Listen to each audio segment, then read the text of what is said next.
Ladies and gentlemen, this is Scary Bad Reviews, and this is my intro. So, it is October 23rd, and today I took it upon myself, as thankless of a job as it is, to sit and watch through two of the most god awful monster movies that I could find on the internet. I did some searching on this to try to find just simply what people think are the worst monsters ever put into film, and I think I found two of them that are very notorious for being absolutely awful. I will warn you, I'm not going to talk for very long in this video because these movies are exactly what they are, and that I found literally the worst things that I could find. Um, I'd like to say I'd have a lot of fun ripping them a new one, but I mean, there's so much wrong with both of these that it's very difficult to describe them in words. Um, the first one that I watched was a movie called Robot Monster that's from the 50s. It's one of the original B movies. Um, and I just don't know where they thought they were going with this one. I mean, it's if you look it up, there's of course it's on images and everything. The actual Roman, which is the monster, is simply a guy in a gorilla suit.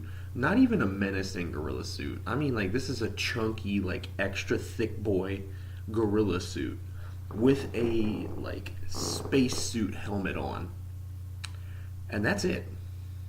I mean, there's no other things done here. That's what the costume is. That's what the monster is.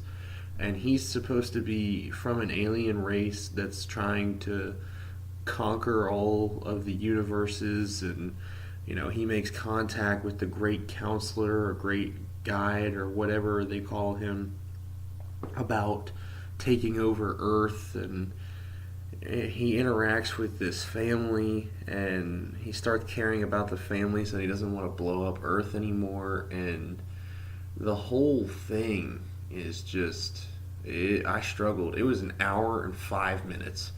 It's about the length of a common episode of a Netflix original show. Like, it was an hour and 5 minutes, and I struggled to get all the way through it. I mean, there's no piece of this movie that's redeemable. I mean, I give this movie a 1 because, yes, it is a movie, and yes, it did get released. But, I mean, it's awful. I mean, there's no redeemable qualities in it. The acting is, of course, horrible, just as bad as the writing for it. The editing is horrible, and there's these shots that just don't have any place anywhere.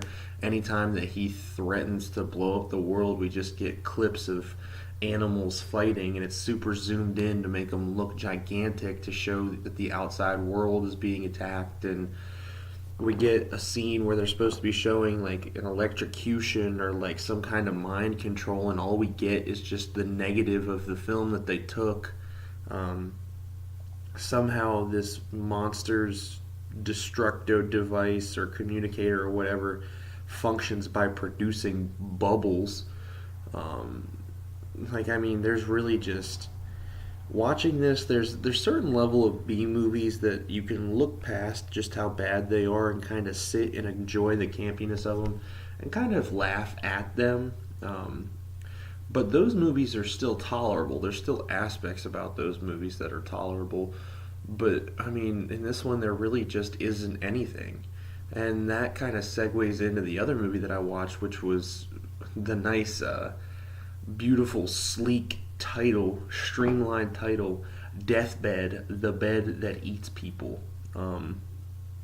This is pretty fucking straightforward. I mean, it's literally just a bed that when people lay in it, it slowly eats them. First of all, this thing looks like it was filmed. Like, when you first look at it with the color scheme and the way that the camera looks and the graininess, it really just feels like you're watching an old bad porno. I mean, it is really difficult on the eyes. The audio of the movie is horrible. You have no idea what they're saying at any time. There's no the story that they try to put in place with this thing doesn't make any sense. The effects of the bed itself, all that happens is that when someone or something is on the bed, this like yellow foam will rise out of it. The thing will sink into the bed, and then we'll get a nice little clip where you can blatantly see the edges of a tank, like a clear water tank that they have acid in that they are dropping things into to make it look like it's dissolving.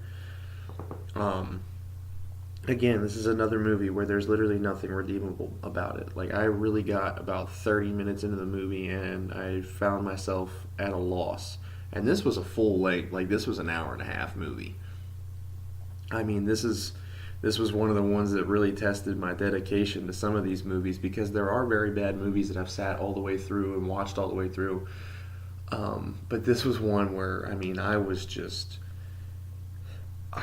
couldn't do it, man. It was so bad. It was so boring. There was nothing I could even laugh at. I mean, it just really feels like someone said, "What about a bed that would kill people?"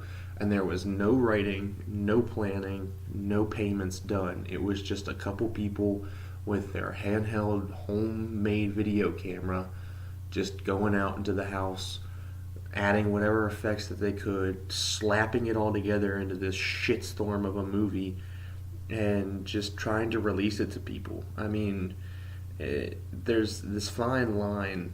There's always been a fine line in Hollywood, and especially in horror movies, of a bad, like an actually bad movie or a bad movie that people will like. And both of these movies that I did today are bad movies that are so difficult to like. I mean, there's just nothing to them. They're very frustrating to try to sit through and watch. I mean, you just really don't get anything out of spending time out of your day to watch either of these movies.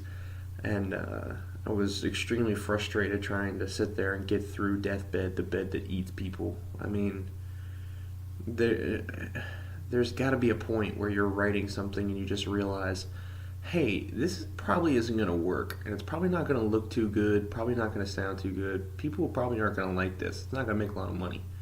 And you just have to realize, oh, maybe we shouldn't make this movie. But here they are, they made it, here I am, I watched it, spent an hour and a half of my time watching it. What a fucking waste.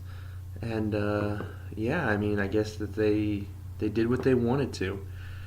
So, yeah, it's a solid 1 out of 10 for both of these. I purposely picked notoriously bad ones just to kind of have.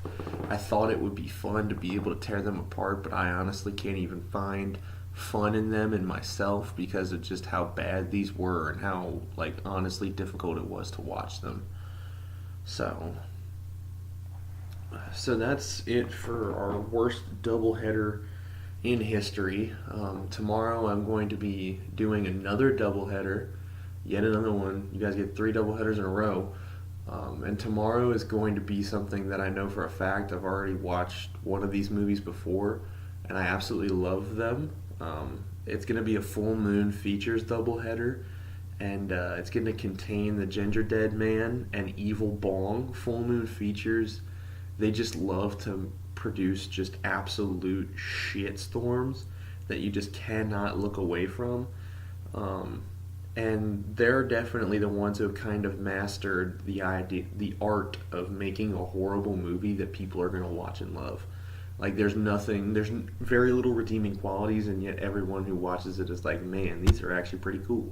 So I'm going to have a lot of fun watching those two tomorrow and being able to talk about them because, I mean, one is a movie about a gingerbread man that's brought to life using the soul of a serial killer, and the other is about an evil, cursed bong that starts killing people. I mean, I'm not sure what more you guys want from me. These are two of the goofiest movies that I could possibly find. I'm going to have a lot of fun doing it. And then once these two are put to bed, I am going to be really diving into the origins of, monster movies themselves. I'm going to be kicking it way back to the olden days, to the beginning of Hollywood. I'm going to be going through the original Universal monsters, 2 of their biggest mashups, and I'm looking to have a lot of fun going back and revisiting these because they're absolute classics and they definitely have an effect on cinema, not just horror movies, but on cinema in general. So I'm going to have a lot of fun watching each of those. So, yeah, stay tuned, and thanks for listening.